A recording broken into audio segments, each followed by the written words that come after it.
Well, are the streets of New York City getting safer? No, New York Governor Hochul and the NYPD both say yes. Crime is down, and they say they have the numbers to prove it. Gun violence in particular, down about 53% from before the pandemic. And shootings at their lowest levels on record in 28 counties in New York. And of course, it's not down to zero, so it's still a problem. But now, new initiatives in Brooklyn to drive the numbers even lower.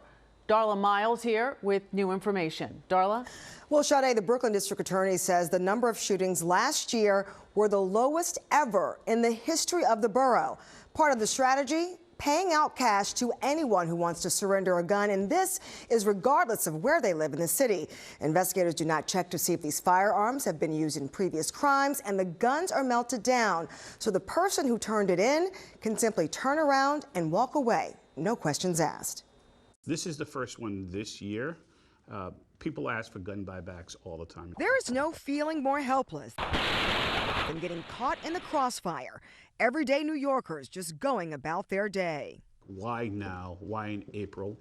Because we want to start to get guns off the streets before the summer. Eyewitness News sitting down with Brooklyn District Attorney Eric Gonzalez as his office is set to host a gun buyback this Saturday in Crown Heights. The program widely successful over the last few years. Hundreds of guns recovered at the No Questions Asked event. What is the profile of someone who comes in?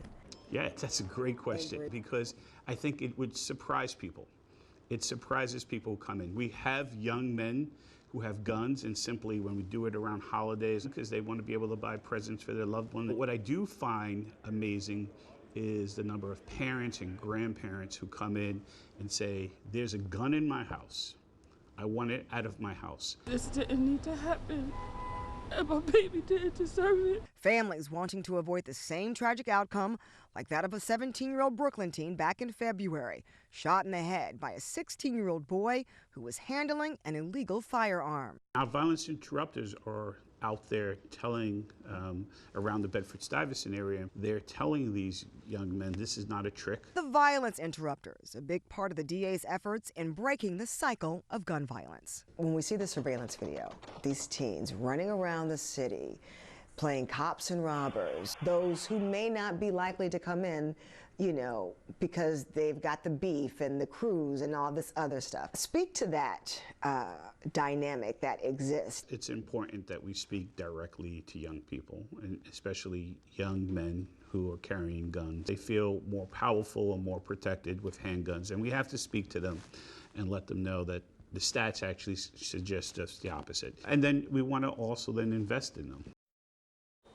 Now take a look at this. The Brooklyn DA is paying $500 for handguns and assault rifles, $200 for ghost guns, $75 for rifles and shotguns. And Bill and Jade, they will even pay $25 for an imitation gun or an air gun. Again, this buyback event is this Saturday from 10 a.m. to 4 p.m. at Cornerstone Baptist Church on Madison Avenue in Bed-Stuy.